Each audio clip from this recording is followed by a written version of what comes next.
Hello there, this is Derek from Pacific Coast Auto here in Japan, and we're taking a look at a 1993 Nissan Skyline GTS-T Type M. Very windy today, you can see that shaking the hood. Okay, so this one here was bought from auction. It's going to be exported to the USA. 215,100 kilometers on this one, so relatively high mileage for a Skyline, but condition of this one is quite good inside and out. And so we're going to take a look at the vehicle condition compared to the auction sheet right before this one gets sent over to the US.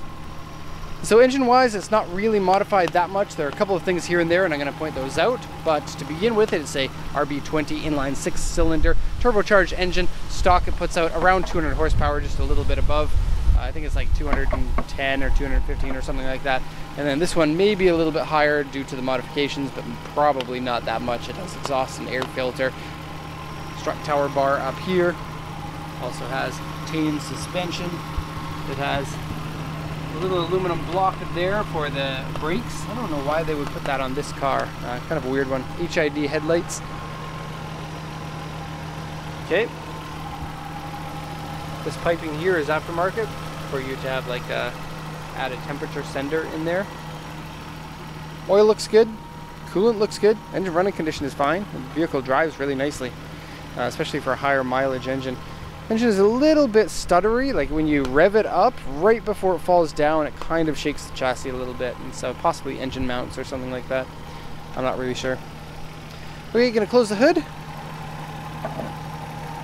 There's a little bit of surface rust on the strut towers. No actual rust. See there? So it's like rust water is in there, but no actual corrosion done to the strut towers, so I suppose that's good. The hood is a real GTR hood.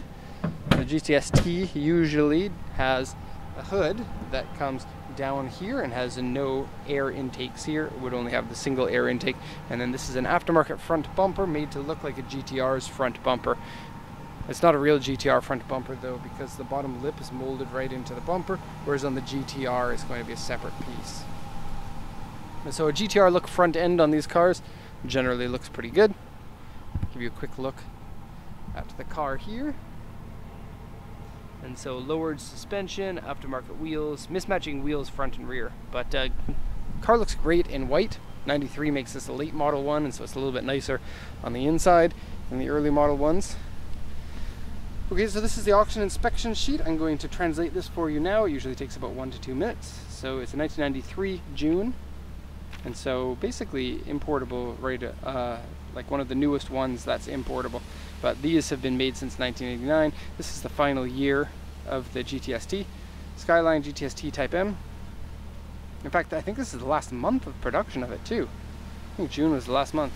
Auction rate 3.5, interior B, 215, 100 kilometers, purchased from user, chain adjustable suspension, alloy wheels, 5-speed manual, aftermarket exhaust. It's a turbo car. Turbo car! Driver's Recaro seat, Momo steering wheel, and driver's seat and steering wheel both in really good condition. Aftermarket HID headlights. I can't read. Sorry. BNR 32 face, so that's a GTR face on it. Timing belt was replaced at 189,643 kilometers in 2012, according to a sticker in the engine room. Interior slightly dirty and scratched. This is the report section written by the auction. Interior one part dirty. It's actually pretty clean inside. Underside scratched, dented, and surface rust. Aftermarket air filter.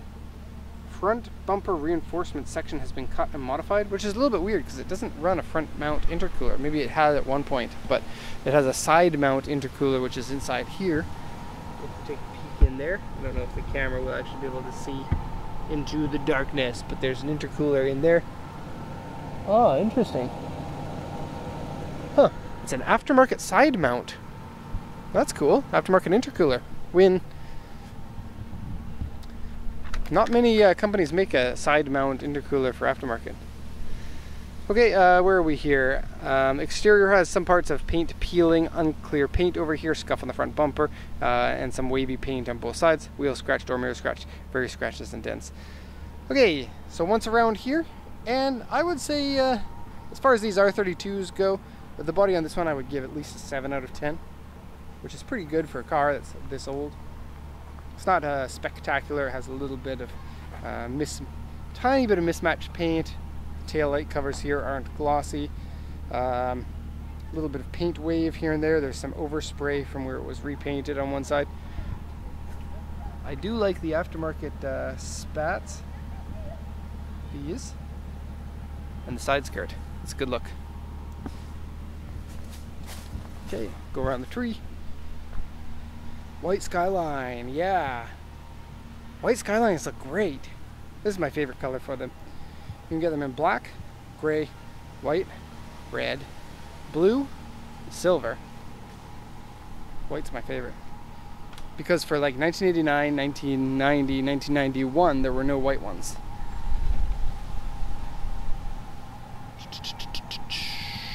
Okay, so good looking, yeah.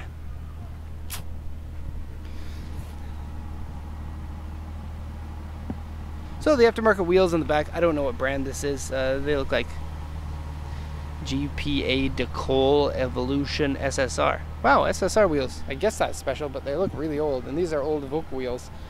So really bringing back the 90s with these wheel choices. Monoblock calipers front and rear, and then slotted discs are aftermarket. The actual calipers are original. Here's a cooler interior with the very 90s, very cool 90s pattern. Got a cigarette burn mark there. Power windows work, power folding mirrors work. Steering wheel, great. Skylines, a lot of people put cheap aftermarket steering wheels in Skyline. This one's a nice, high quality one. I like a simple steering wheel too. I don't want a steering wheel that has bumps on it or flat bottom or something like that. Just not comfortable for me. These seats commonly wear out up here because this one here it clicks right there and it just sits like that, right? And it tends to wear out the top of the seat. But no wear here, and then no wear here, which is commonplace for them to wear when you get out of the seat. It's a confetti print, pretty popular print, and then cigarette burn there in the crotch area. And hopefully that didn't hurt the driver's little pieces. Okay, brakes feel normal, clutch feels normal, mechanically everything is sound. Look at this dashboard with no bubble in it at all. That's a super win. Unfortunately it does have broken vent piece. Power steering is good.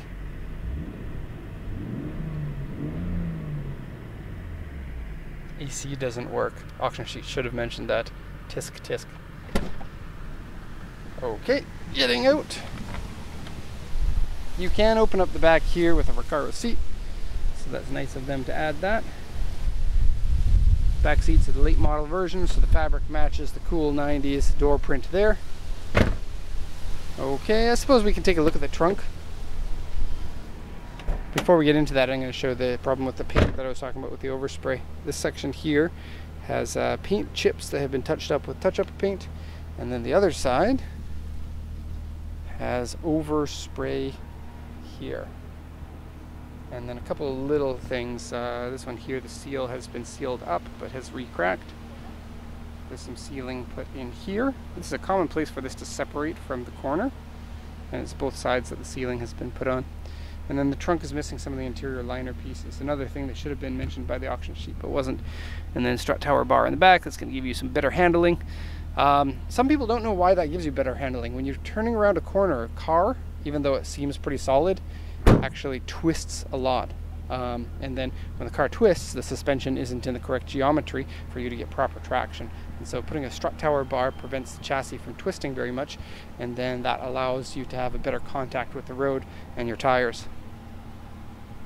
And especially on an older car, it makes a big difference because old cars like this weren't structurally sound compared to what we consider most cars would be today. Okay, so there you go. That's the Skyline. Hope you enjoyed this one. Thank you for watching and have a nice day.